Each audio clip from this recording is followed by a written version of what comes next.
Hi friends, happy Bhogi to all. Hi చెప్పు నువ్వు కూడా. హాయ్. చూసారు కదండి, ఈరోజు మేము మా పాపకి భోగి పళ్ళు పోసాము. భోగి పళ్ళు ఎందుకనంటే రేగుపళ్ళు చిల్లనాలతో, నెక్స్ట్ పువ్వులు, పప్పు దినుసులు, బియ్యము, వీటితో మనము పాపకి దిష్టి తీస్తాము. చిన్నపిల్లలు ఎవరైనా సరే ఒక 9 సంవత్సరాల వరకు దిష్టి తీస్తారు.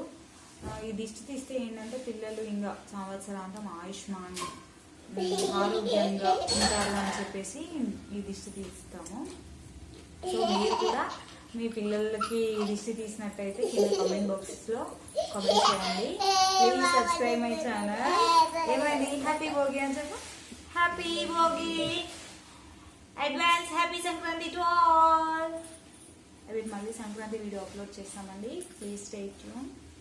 Please watch my channel.